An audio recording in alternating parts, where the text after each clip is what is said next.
Look at him, eating whatever he wants, never gaining a pound, while I'm stuck with the boring special and can't lose an ounce. How's your lunch, man? Amazing. Yours? So good. Oh, I'm so happy for you. Cool, buddy.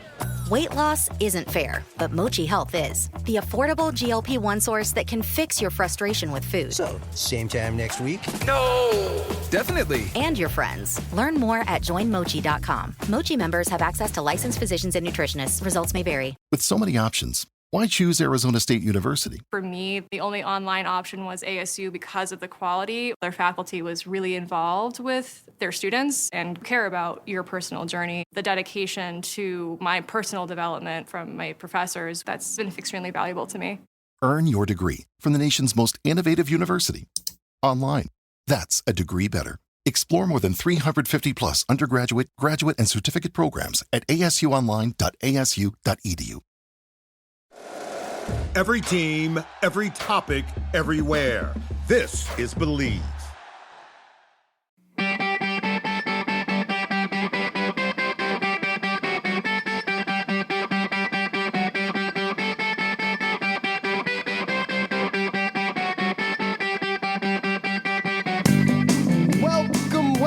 Welcome everybody to the Hockey Think Tank podcast, brought to you by the hockeythinktank.com, a website for all players, parents, and coaches to go to get a little bit of education and a little bit of inspiration regarding the greatest game on the planet. What an episode we have for you guys here today. This is just Jeffrey, Jehu, Tapman, No Tooth, Lavecchio, and myself, and we're going to riff on some questions that we have gotten that a lot of coaches and a lot of parents, we've heard a lot of these all the time, and we've actually taken these from our Hockey Think Tank community. So one of the coolest parts about the community is everybody that's in there, whether you're a coach, whether you're a player, whether you're a parent, you have the ability to throw a question out there and let all of these other people give you their perspective on what they've dealt with in certain situations that might be similar to that one. And so we've taken some of these that we've gotten in the community, which are questions that we've gotten a lot from you guys as listeners through emails or DMs and things like that as well. And we're going to riff on it today. Some of them are going to probably piss you off. Some of them are probably, things that you're dealing with yourself, whether you're a parent or whether you're a coach. But these are just amazing talking points in our community where people get to riff with each other. And Vex and I are going to do that here today. So before we do get over that, let's introduce the talent of the podcast, sitting right in front of his Western Michigan jersey with a little C in the top left shoulder, Captain. Vex, what you doing? How you doing today, man? Left side heavy, baby. Left side heavy. I'm good. This is like the last week, I think, maybe 2 more weeks before I have completely full 7 days a week off season, full on schedule, grinding with the guys and the girls in the gym. I'll have the AAA girls every weekend as well. So just started back up with my back-to-back champs, Desmet High School here in St. Louis. This is my 6th year working with them. I think they've been to the finals 4 out of the 6 years and won it twice. So next year we're going for that three-peat. We had our first 2 sessions the last 2 nights, which is why my voice is literally almost gone. So if I inevitably hit a high C and voice cracks, just know that I'm laughing at me inside too. Okay. I'm laughing at me too. A high C? What's a high C? American Pie. Make her hit that high C. Oh, oh God. Oh, I get it. Okay. Got it. All right. Yeah. There we go. It's an octave. Do, re, mi, fa, sol, la, ti. Do. There you go. Yeah. Yeah. How you doing? Got to see you this weekend. Cody's wedding. Got to see at our cousin's wedding. Had a good time. Had a very good time. Was ripping the D floor, by the way, guys. I wish I had my phone on me. Toph was active. He was very active on the D floor. I was loving it. I was a little disappointed that you weren't. 38 now, married, kid on the way. I don't rip the tarp off at weddings anymore. I'm not talking about tarp. Like I want to see you at least on the dance floor. Oh yeah. I mean, I was Yeah, I wasn't on the D floor too much, just a little bit. But I got a pregnant wife, man, and like her bouncing up and down dancing, she said like doesn't feel good. And so first and foremost, got to take care of baby mama when she's, growing my likes that. First and foremost, take care of the baby mama, take care of the baby. And then when Kiki left for like the last 40 minutes, I was hitting the D floor with the fam there. Oh man, were you actually? Yeah. Oh, see, you didn't remember. Yeah, bro. We were like, whole family was out there. Almost. Oh, okay. Yeah, I wouldn't call it 40 minutes. And, tomato 44. You know what? You know what? Actually, I was talking to Em about this. I love the suspenders. You like the suspenders? Yeah. I've never worn suspenders before outside of like on my hockey gear when I was like 6 years old because nobody makes hockey gear small enough for me, and you had to help them keep them up. But like we had the suspenders. So Vex and I were in the wedding, so we had the tuxes, and I got the suspenders.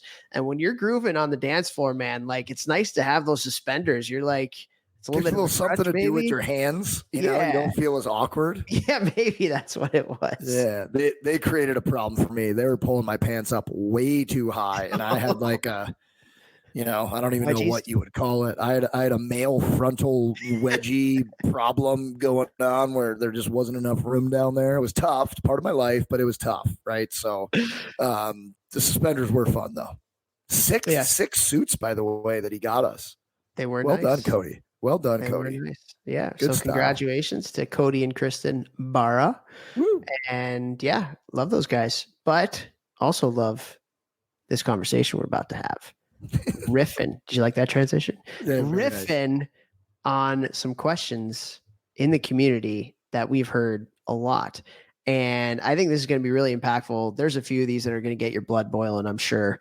A few of these that'll provide some really good perspective. And actually another thing that I do want to talk about before we do get over to our sponsors and over to the community questions is Dr. Cassidy Preston.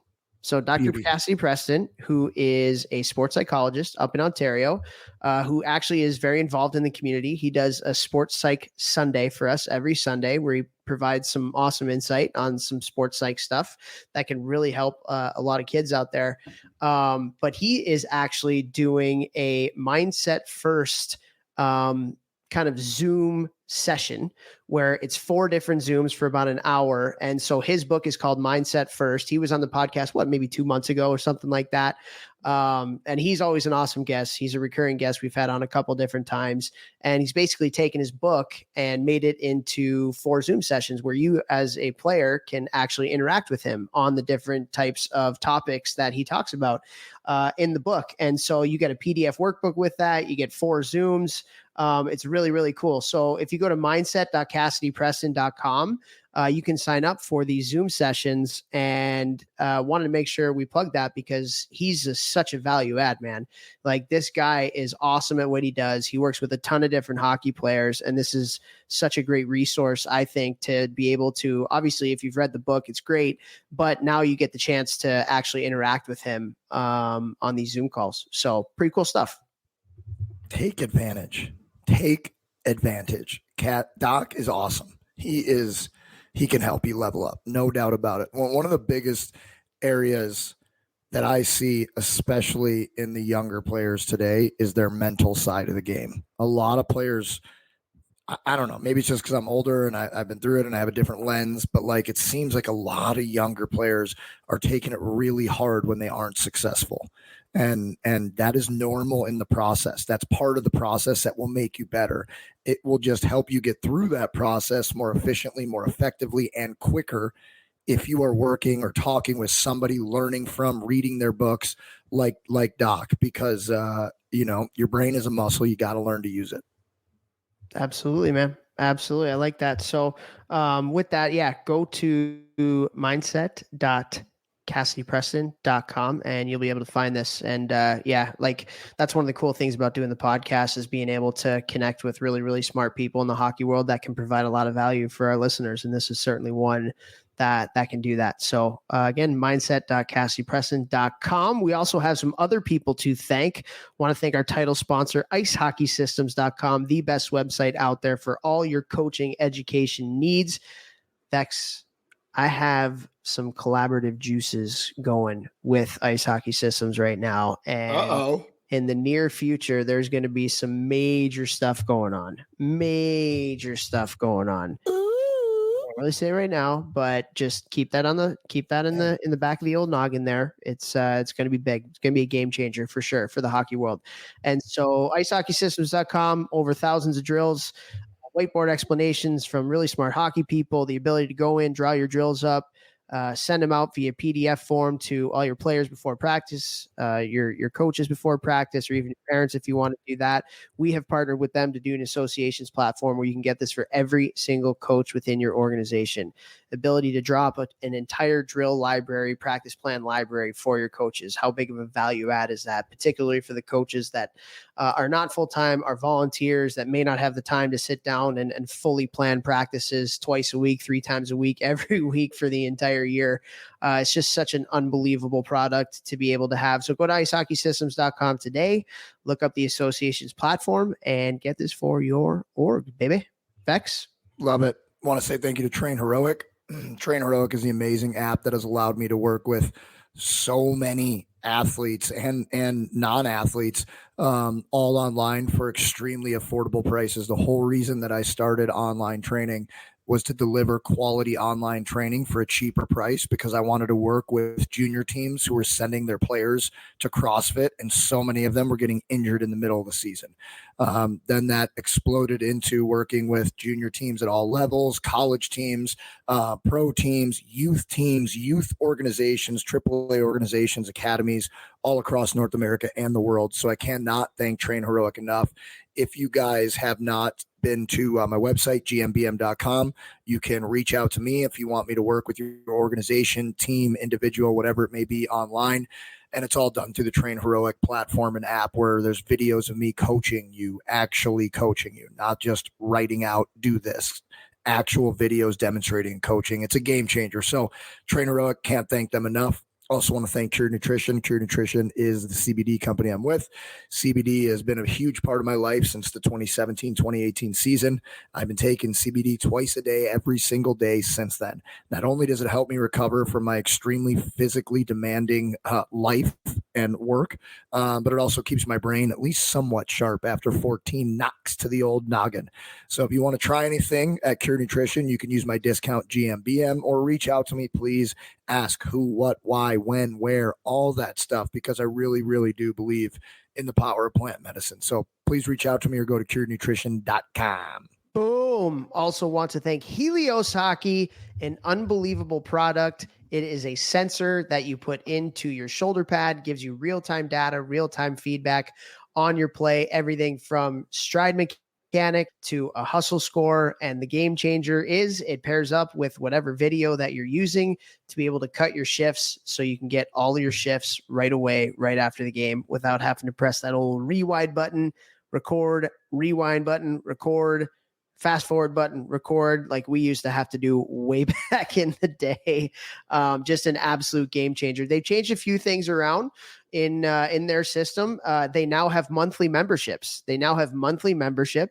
And you can get started for just $30 a month. And if you have the coupon code Think Tank, one word, you can save 20% on your annual or your Pro 24-month subscriptions when you enter that coupon code Think Tank, one word. Also, they have created a leaderboard. So you talk about that hustle score and some of the other stuff. Now there's a leaderboard. If you have this for your whole organization, you can have an organization leaderboard, or you can judge yourself based upon other players at your age group and level. Very, very cool for all those competitive people out there like yourself, Jeffrey, and myself. Helios Hockey is unbelievable. Go to helioshockey.com and use the coupon code Think Tank to get that discount here today. Also want to thank NHL Sense Arena.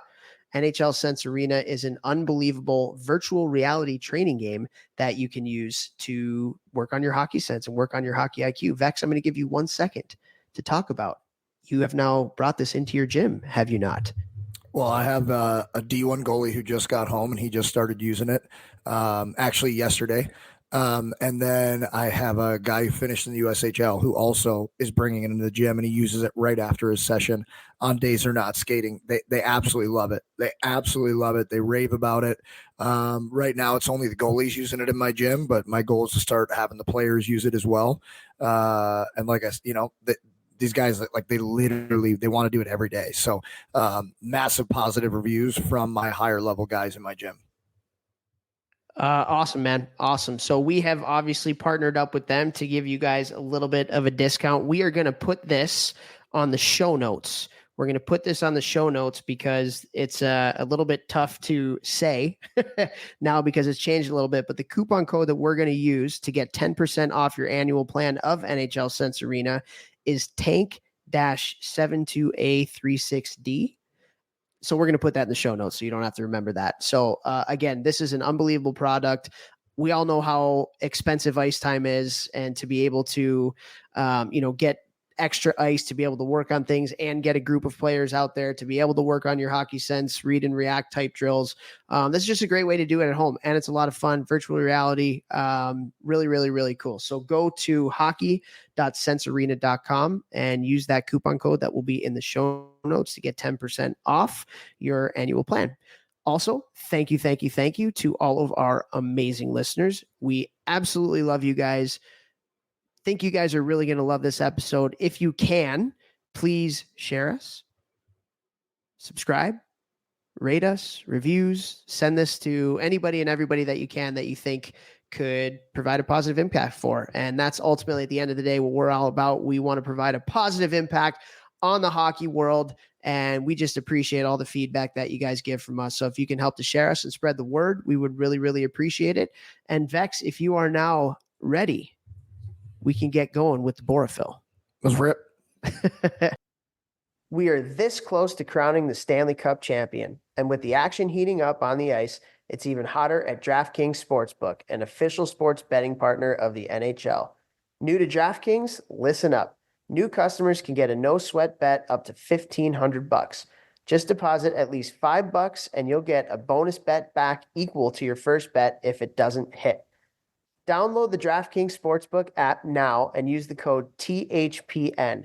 That's code THPN for new customers to get a no-sweat bet up to $1,500 if your first bet doesn't hit. Only on DraftKings. The crown is yours.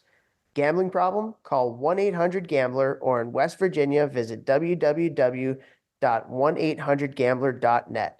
In New York, call 877-8-HOPE-NY or text HOPE-NY 467-369. In Connecticut, help is available for problem gambling. Call 888-789-7777 or visit ccpg.org. Please play responsibly. 21 plus age varies by jurisdiction. Void in Ontario. One no sweat bet per new customer. Issued as one bonus bet based on amount of initial losing bet. Bonus bets expire 168 hours after issuance. See dkng.co/ice for eligibility, wagering and deposit restrictions, terms, and responsible gaming resources. Copyright NHL 2024. All rights reserved. Okay, so first question. These are coming from all the families of the people that are in our hockey think tank community, whether you're a parent, whether you're a coach. So the first one, and this is right up your alley, Jeffrey J. Hulavecchio. Some kids like to play hockey, but really don't enjoy training off the ice to get better. As a parent or a coach, how can we get our players to value the off-ice component of development if they don't seem to have the drive to do it? It's a great question. I love that question. For me, the most motivating factor I've ever found is mentors. If you have guys who aren't into it, you got to bring in people that they look up to. It could be simple things like older players in the organization. It could be players who played in the organization who have now moved on to juniors or college or pro hockey, coaches at the higher levels, anybody that has any influence over said players, group, whatever it is, have them give a talk on the importance and the value, right? I truly believe that one of the biggest reasons that I get such good results from my guys is they're all bought in. They're all 100% bought in because they're bought into my story, and they know, like, guys, they've a lot of them have seen me skate, but now my younger guys, they haven't. So, they don't know like what type of player I was or anything, but they hear from the older guys, yeah, like Max was skilled, but he wasn't the most skilled. He just outworked everyone, and he was able to outwork everyone because he was in better shape than everyone. And that's how he got the letter on his jersey. That's how he signed in the NHL. That's how, and they truly believe that I got there because of the work I put in the gym, because that is how I got there. And now, I have my older guys come back and talk to the younger guys about the importance of that. I also speak to organizations all over St. Louis and the country doing Zoom calls on this exact thing. So for me, finding kind of like that pressure point, somebody that they look up to that's made it to a higher level or whatever it may be, to talk to them about the importance, and somebody who's a good speaker will really, really help. Love that. Also, I'll just add, not too long here, but lessons are caught, not taught. You want your kids to be passionate about it, like work out in front of them, things like that. Also, like create little competitions with your kids as a parent, maybe even, like, hey, whoever does 100 push-ups first after we wake up gets, I don't know, something, whatever. Doesn't have to competition. Yeah, it doesn't even have to be a thing. It could be bragging, right? Whatever. Like we'll just put it up on the board. There's going to be ticks, and whoever gets 10 first, I got to buy you an ice cream if you get 10 before me or something like that. I don't know. Anything. Yeah. So just do it with your kids and create some fun competitions. Okay. Love that. All right. Next one. Hey, community. Question or exclamation point. Love it. Just was curious and wanted to get some feedback from anyone who cares to comment. How easy is it to get information from your youth hockey club, especially AA, AAA clubs, on their development plans and philosophies? Is this something that you have asked and gotten great insight from the coach or the program? And if so, do they follow through on their statements? Go. I mean, how do you do it? I don't know. You get the whole board's emails and send that email and ask. Well, I think the question was more like, how many people in here has an organization that actually have like a clearly defined development plan that they can like find on their website or something like that? Right. I'm sure not a lot. There's not. Yeah, that was pretty much the consensus. There's not a lot. I don't know. I know like the St. Louis Rockets, when I first started taking the contract, working with that, running their off-ice location last year, that was something we heavily focused on. Okay, like we're looking for the kids that are up to 10 to be able to do these couple things, and then we want them to progress to this and to this, and they have on-ice stuff for that, and they have off-ice ideas that we came up with, things that we want them to be able to do and do proficiently and well, and things like that. So I've only ever heard of that organization, and that's it. Yeah. I think, I don't know if USA Hockey can mandate it, but I think it should be almost required or mandated that, like, again, like we live in the 21st century now. You can put all of your information in one spot where everybody can go see it, and that's your website. Not only is that going to be good for the people who are in your organization, but it's really good if you want to recruit people to come to your organization as well.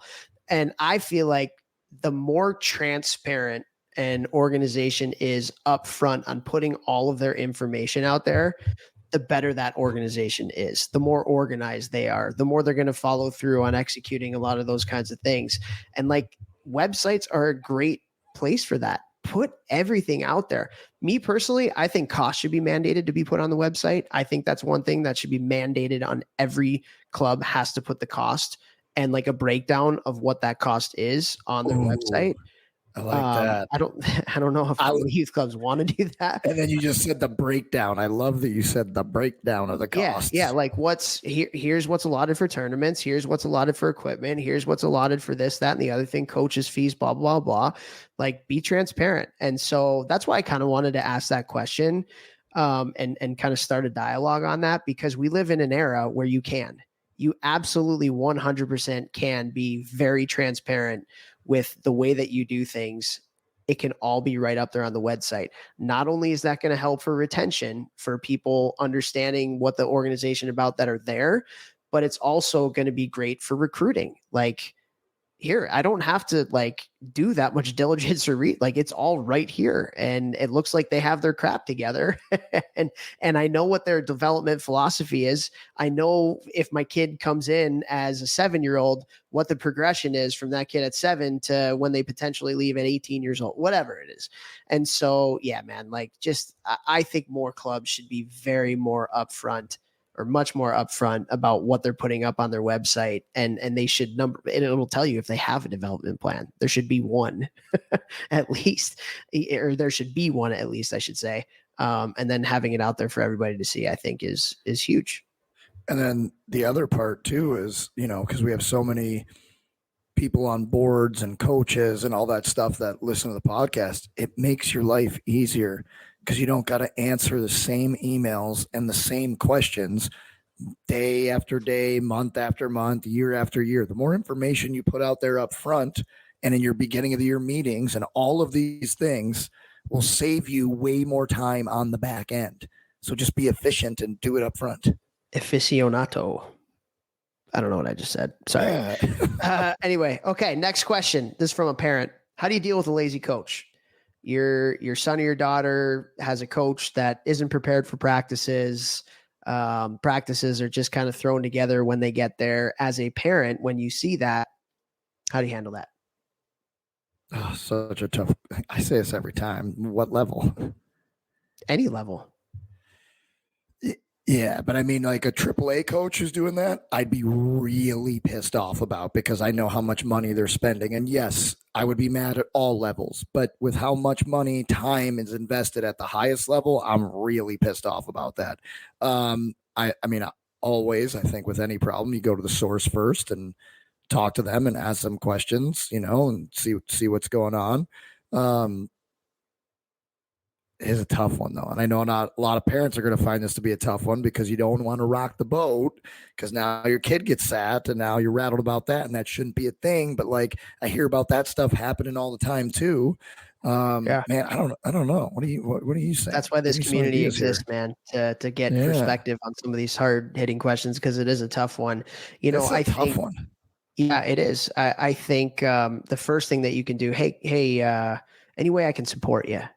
Like maybe that's the first thing, is like, hey, anything I can do to support you, for practices, it might even be a coach that is coming from a 9-to-5, right? And it's like, hey, I know you're coming here straight from work. Is there something that I can do to help you, as you're getting on the ice, type of thing? I think that might be a good first place to start.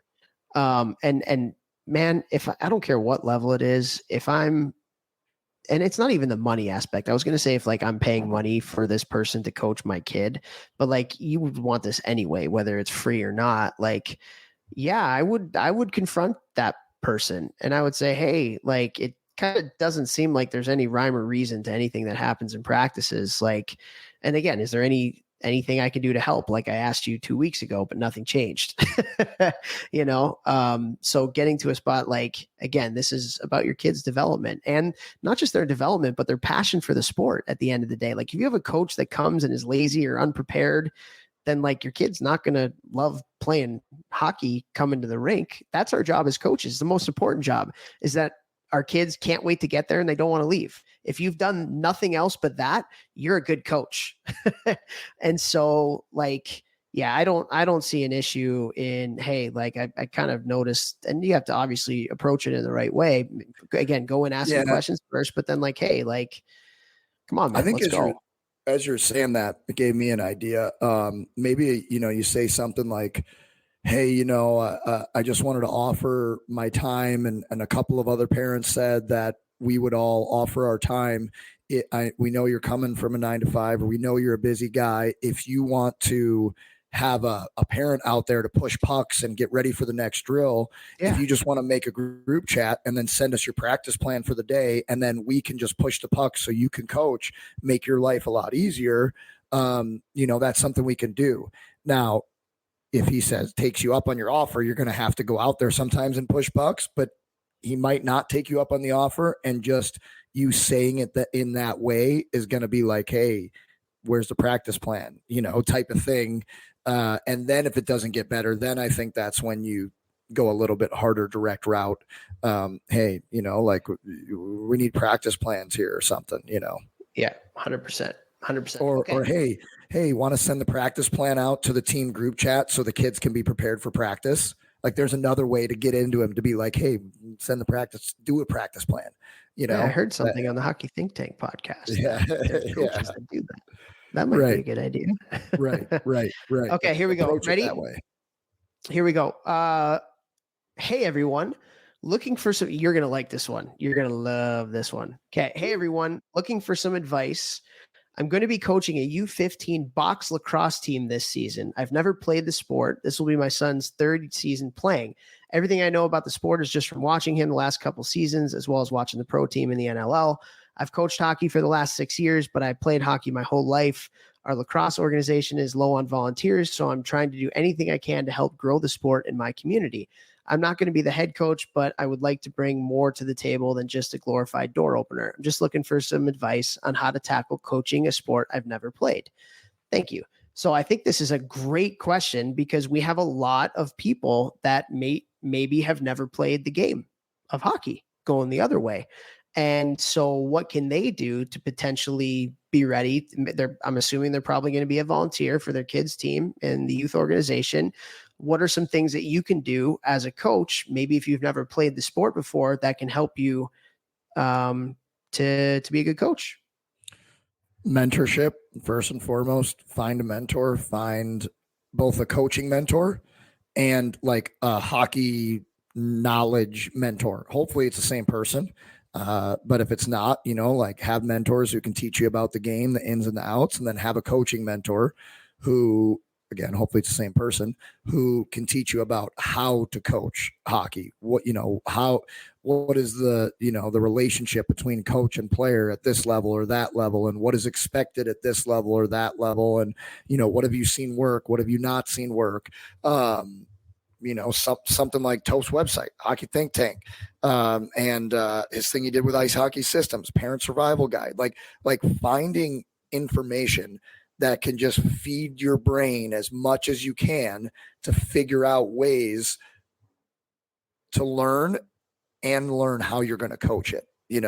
Also, there's 8 billion books out there on coaching in general. And I think that if you learn how to coach in general, not just hockey tactics, just coaching in general, that's going to help you big time. And then there's so many resources out there, from planning practices where you can go to websites that do it for you, drill drawing software. I've heard about that before a couple 100,000 times.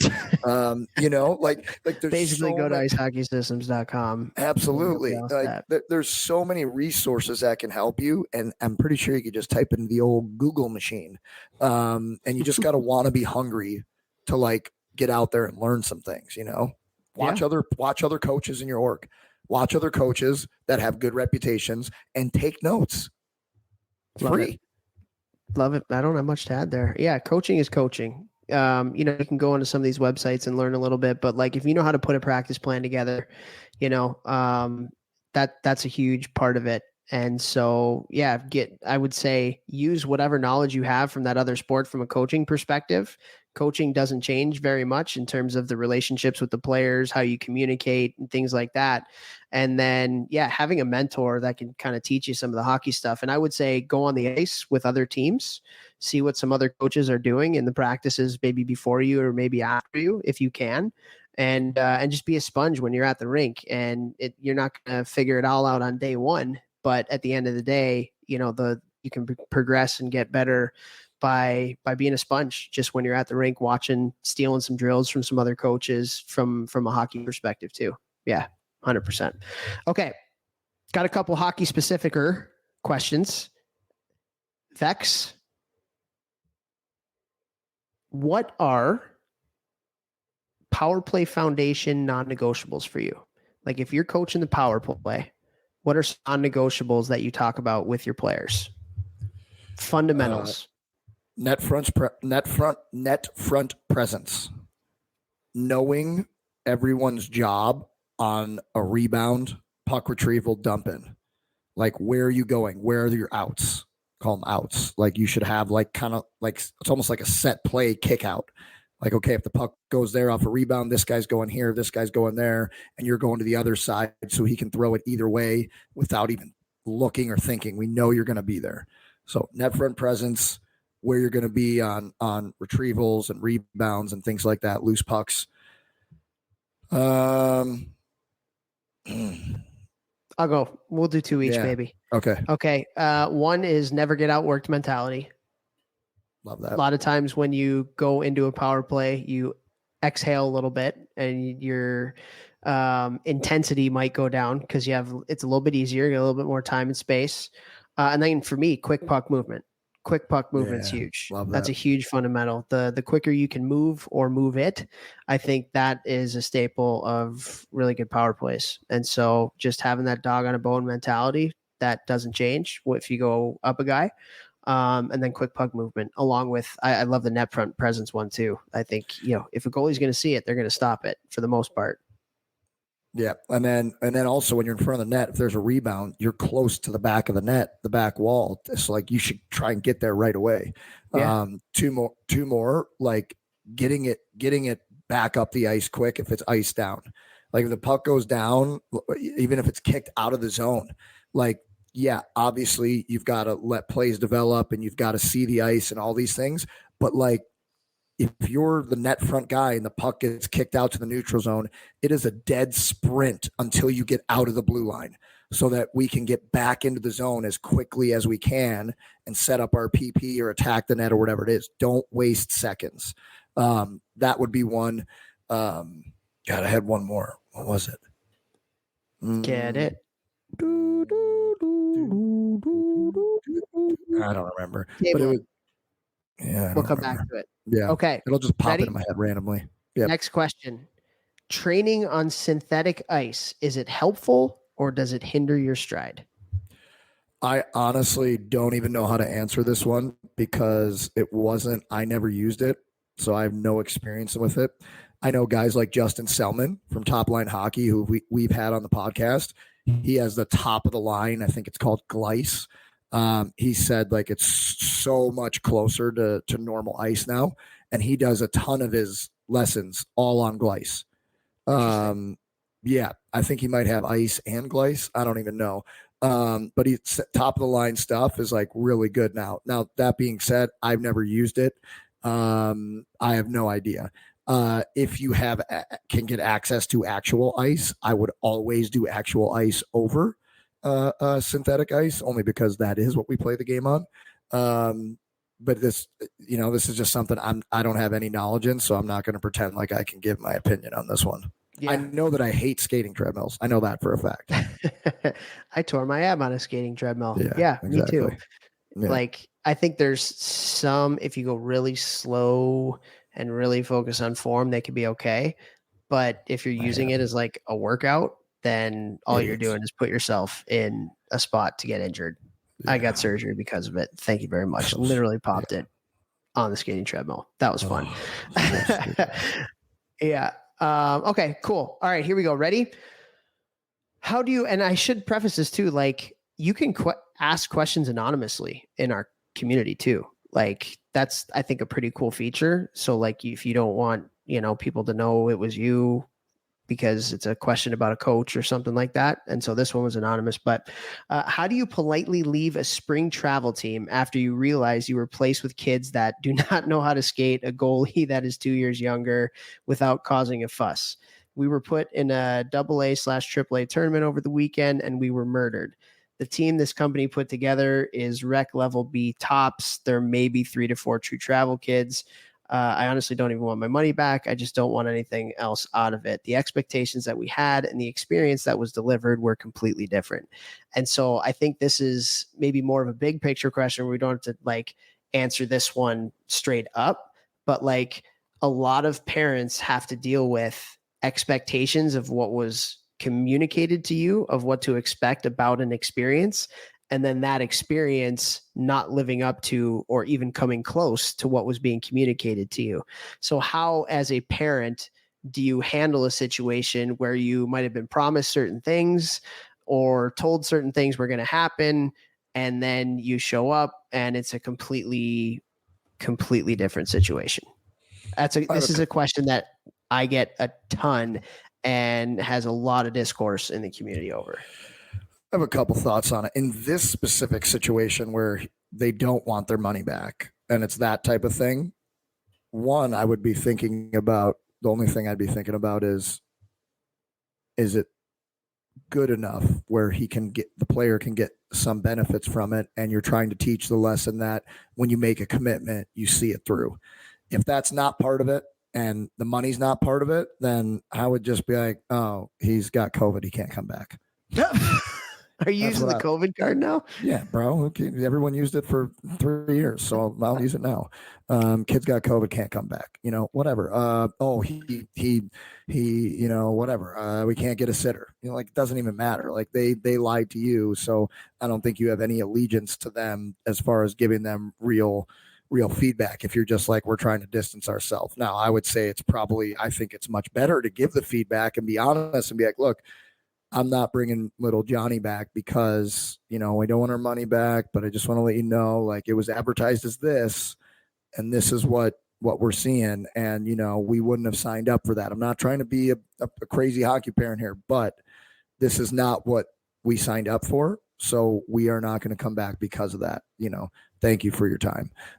That's where I would be with that one. Now, if it's something where you spent a bunch of money, you want the money back, that's where you start off with hey, when we sign, you talk to whoever, president or whoever's, put the board, the coach, we signed up for this, and this. And I would bring in the literature or the website or whatever, where it said what you were getting.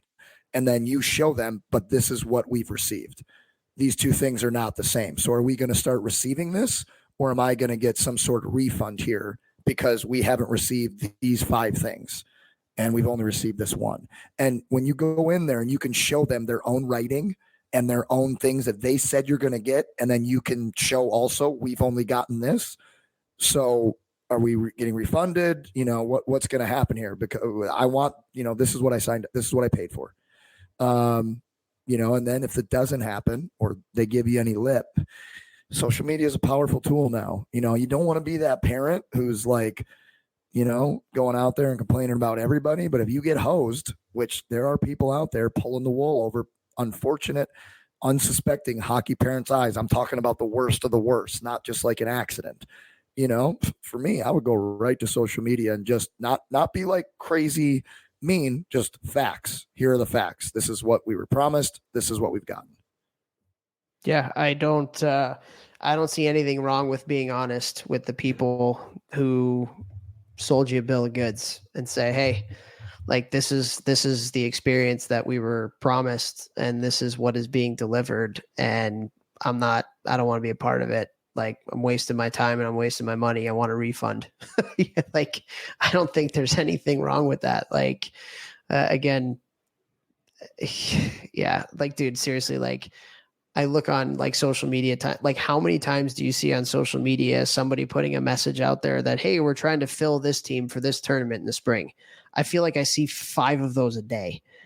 And so, like, unless you're getting what you were told you were going to get, like, absolutely, I'm going up to that person and saying, hey, like, this is not what we were expecting or what you told us it was going to be. Like, I'm done. Like, see you later. And I would like my money back too. I don't think there's anything wrong with that. No, and I think you should. And I also think,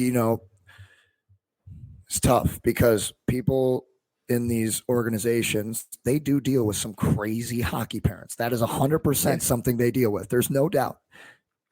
How you approach it matters. And I think that if you can stay level-headed and calm and bring them the facts, like, people can't try to weasel their way out of something if you literally bring their own, sheet that said, hey, when you sign up for this program, you're going to get A, B, C, and D. You've only received B. You show them, boom, this is your writing. This is what we received so far. So in the next 2 sessions, are you giving me A, B, D, E, whatever, or are you giving or A, 2, and D? If you know what that is, Topher, I love you. Are you going to be giving us a refund for the things that we did not receive? And then, you take the conversation from there, however you need to. Love that. Okay, next question. This is a coaching question. My question is, with spring season starting soon, what advice or preparation should a coach set for a team that added a bunch of new players on a second-year team? I know we should focus on skill development, but should there be any focus on style of play during this season, or mostly talk about that with your team off the ice during this short season? How old are they? So this particular one's a Bantam team, Okay. but I think Did this you could say be spring? This is for spring, or this is Yeah, for? so this is spring season, and what advice or preparation should a coach set for a team with a bunch of new players? I know we should focus on skill development like in the spring, but should there be any focus on style of play with the team that you're going to have for the next year? I mean, if it's a spring, I say get off the ice. But but if you're going to say get on the ice, you're doing spring stuff. I think it should just be like the basics of teamwork and team play. It shouldn't be like we're going to run a 1-2-2 like it's spring league. Yeah. It should be focusing on individual skills, but individual skills within the game of hockey. You can start not- to instill a bit of a mentality, right? Right, Like, hey, this is how we work. This is how we are as teammates. But in the spring, especially, it's all got to be fun. A lot of different games. I wouldn't worry about any structure, system type stuff. I would just start like laying the foundation of work habits, work ethic, type of teammates we are.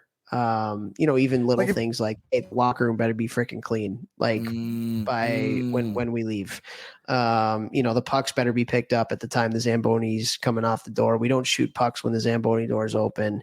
Like little things like that to help establish a culture and a mentality rather than anything really X's and O's wise. Yes.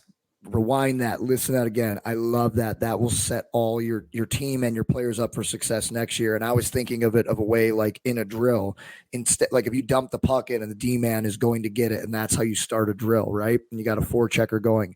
Instead of you being like, okay, we're running a 1-2-2 forecheck, next year, this is what we're doing. You're just teaching that player to forecheck his bag off.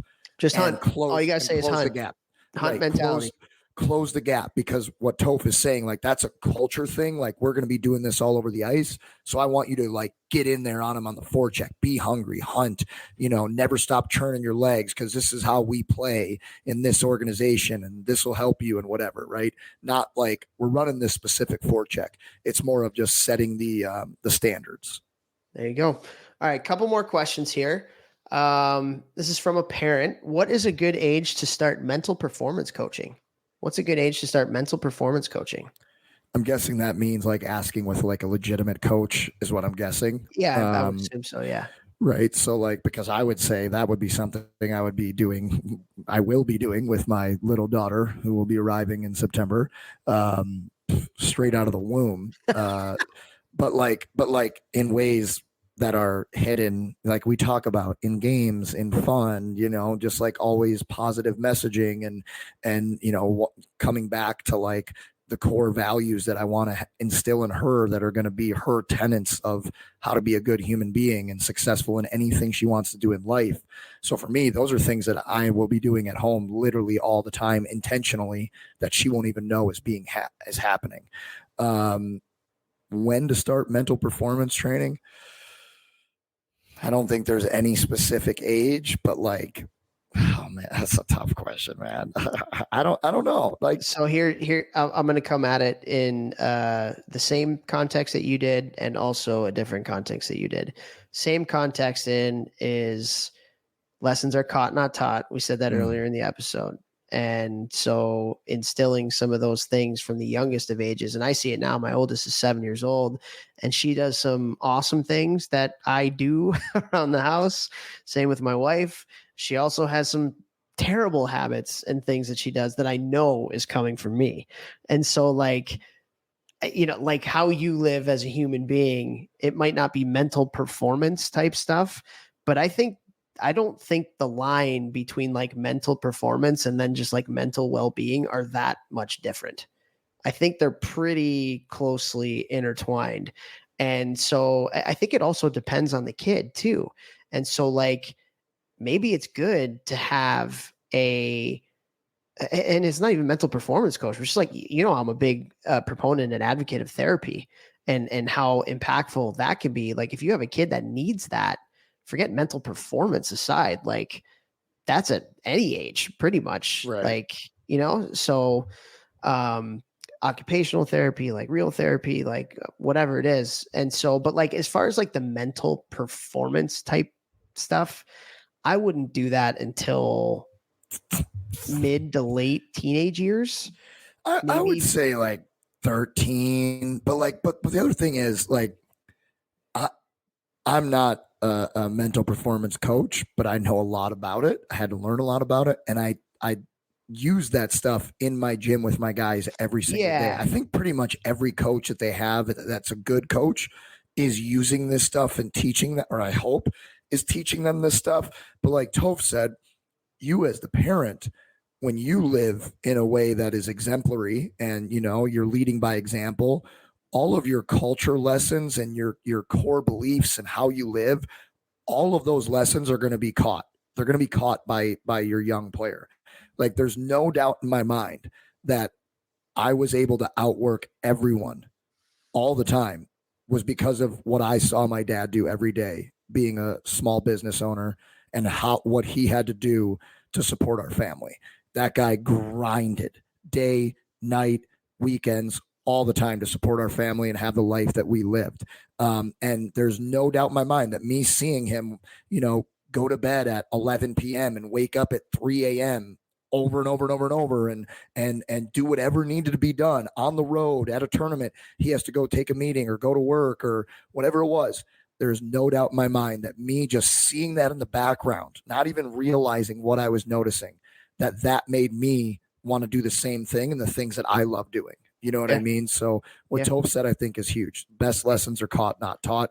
Those will start within the household. Yeah. And I do think, just kind of going back to what I was saying earlier, like, again, like you have, like, it's a kid by kid basis too. Yeah. I don't think the age might not be the best question, but like kid by kid basis, because you might have a kid that has behavioral issues and they're acting out in school. Maybe they're acting out in hockey, and maybe it is whether it's a sports performance or just, hey, how can we teach this kid to control their emotions?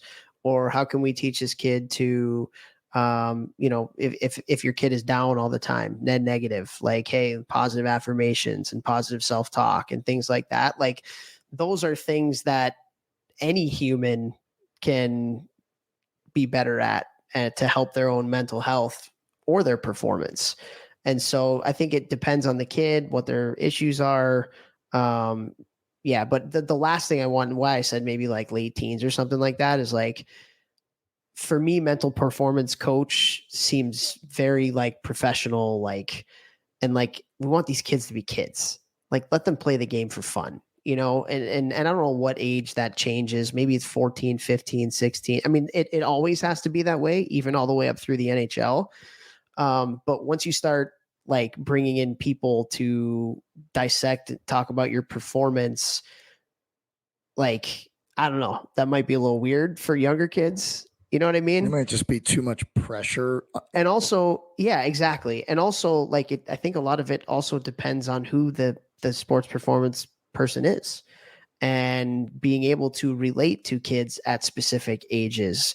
And this performance coach not doing things with his professional athletes that he's doing with, or not doing things with like kids who are like young with the same as their professional athletes too. So there's a lot of different in terms of that. And it's a tough question. I don't know exactly what age or if even that's the appropriate question, but I can say that mental performance coaches can really help when you get older. They can really Massively help, and very big proponent of that. I just want to make sure that it's like, we're not professionalizing the young kids too early by bringing in these types of people, even though they could be potentially great at what they do. Where's the cost benefit to it? Love that. Yeah. It's a good way to put it. Anyways. All right. One more. Hi. Uno mas. Okay. This was also in as an anonymous question. But as much as I hoped to avoid silly season, other organizations are reaching out for my son to come to identification skates. He's a 2011 AAA player. I love the organization he's currently at. From top to bottom, it has everything you would hope to find for your child to develop. Personally, I do not see the need to even entertain other options. However, others suggest we at least go to these skates for educational purposes at a minimum. These other teams were ranked much higher than my son's current team, so of course he is flattered by the interest. From being an avid listener to the Hockey Think Tank podcast, I feel pretty comfortable with what types of questions I should be asking these other organizations, but would love to hear others' thoughts on navigating these types of situations. So you're pretty comfortable with where you're at. You've had a good experience. There's other clubs that might be a little bit more advanced, even if it is at the same age level, that are showing an interest in your kid. In the springtime, do you go and dabble in seeing what else is out there, or do you not? And this is a particularly interesting question because you know how it goes in youth hockey. If somebody else sees somebody from a different team at another ID skate, now all of a sudden a gossip rumor comes and it's like, oh my God, like, and then everybody else is freaking out and like, it just gets to be this whole crazy thing. So what are your thoughts, dude? I'm going to go with this a completely different way than you probably thought I was going to go with it. Whatever you decide, make it the best decision you've ever made. If you decide to move your kid over, that's the decision you made. You're not complaining in front of your kid about the new organization or the old organization. Like, there's way too much toxicity in youth hockey because of parents complaining to their kids and then their kids being upset with where they're at. They're kids. They're kids. They don't notice all the same things the adults do. So whatever decision you decide to make it the best decision you've ever made, because you're going to, show up, be responsible, work hard, find a way to have fun, find a way to make that decision work for you. Because if you don't, you're just making excuses and you're wasting time and you're getting worse. You're not getting any better. So whatever it is, you've always got to make the best out of whatever situation you're in, or else you're a dummy and you're just waiting around for somebody else to do something for you. So I know that wasn't really where this question was going, but something that I've wanted to say for a long time is like, yeah, okay, this organization that you moved to isn't as good as you thought it was. Okay, well, find a way to make it what you need. Find a way to get out of it, whatever you need to get out of it this year. Find a way for you not to chirp the organization left and right to your kid. Now, you can be having those conversations with the board, with the coaching staff, whatever it is, like, hey, like, let's make things better. Like but don't let the kids hear that stuff. So now they're down on it and now they have a terrible experience. There's too much of this toxicity coming from parents that I think is ruining the experience for kids. Yeah. Yeah. And that's one of the things that I would say too, is ask your kid, what does he want to do? I think that's the first question, right? It's like, yeah, does he want to do it or does he not? And if he does, then hey, we'll deal with the consequences. And then don't worry about the gossip, like the gossip, people, this and that. What it's like, who gives a crap? And like at the end of the day, like, I don't think there's anything wrong with seeing what's out there, right? Like, there's nothing wrong with I think they called it like educational purposes, like going out and seeing with another coach, how they run a practice. Like, cool. Maybe you can learn something. Maybe you can pick something up. Maybe that's a spot that you're like, oh, wow, they like really wowed us with and that's like, watch the practices, man. Like, you're going to know how good of a coach is based upon the practice that they run. And so don't worry about the negativity of the gossip of what people are going to say or not say or anything like that. I would say be very upfront, so if like, you have this great experience with this one program and you're thinking about maybe going to another and you're going to kind of test the waters and see what it's like, I would tell the program that I'm with, say, hey, look, I love you. Like, my kid's had a great experience. We really appreciate everything that you've done. He just wants to, or she just wants to go see what it's like with the other side. And that's all. Like, we're just kind of seeing what it is and just want to let you know. The more upfront people, like, I feel like all this backdoor stuff that happens in youth hockey, like that's what creates a lot of the toxicity. So the more you can be kind of like upfront with the people, especially the people that you care about, especially with the people that have done really good things for your kid, just being upfront with that, I think can really help too. Love it. Love it. Yeah. So that was a nice little rant, eh? Yeah. Yeah. Love that. Love that. Good questions too. Love the questions. I know. And that's like, honestly, dude, like, that's one of the cool things about this community, man, is we're sitting here giving our opinion, but we're not in the thick of it every single day. And there are other people that have these incredible experiences, whether it's coaches. We made sure to put a couple hockey questions on here, right? Because we have coaches that ask hockey questions on here. It's really, really cool. We have a lot of parents who ask a lot of questions about experiences that they've had, and they get to hear from other parents in the community about those experiences that they've had that might be similar, and get some great advice. We just had an awesome, once a month, we do a Zoom call with all of our members that have access to it. And we talked, what was like an hour and a bit, Hour and a half, maybe an hour and a half, about some of these issues in youth hockey that people are really struggling with. And so I don't know, man, it's just a really good resource. And it's been fun for us to really get to know some of these really passionate hockey people. And it's, so if you want to do this, it's community.thehockeythinktank.com, community.thehockeythinktank.com. That is the place to go for this.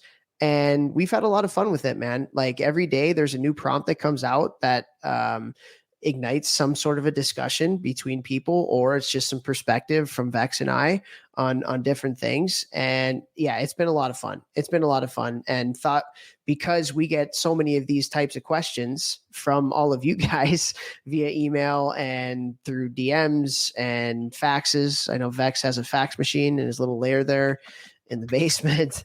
Thought it'd be really cool to do a podcast on it, because these are questions that a lot of people have that we've talked about in our community, and really trying to help people to enjoy their experience in this fun youth hockey world. So true. So true. Love the community. And by the way, speaking of the lair, Toph was in the lair this weekend working out. I was in the lair. Saw it. It was awesome. It was awesome. You crushed it, bro. You crushed it. Absolutely crushed it. It was super fun. But keep the questions coming. Keep joining the community. Check it out. See what it's about. Don't be afraid to get your feet wet. Dip your toes in there. Ask a couple questions. Like Toph said earlier in the podcast, you can ask anonymously.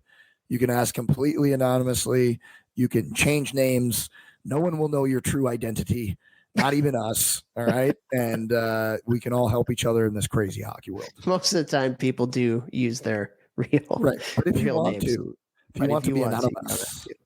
Yeah. But it's been a lot of fun. It's been a fun little hour with you, hanging out with you. And we hope we have provided some insight for you, and hope you've enjoyed your car ride to or from the rink, or from wherever you're going, hanging out with us for an hour. So we love you guys. We appreciate you. Hope you guys have a great week. Daddy wasn't there. Peace.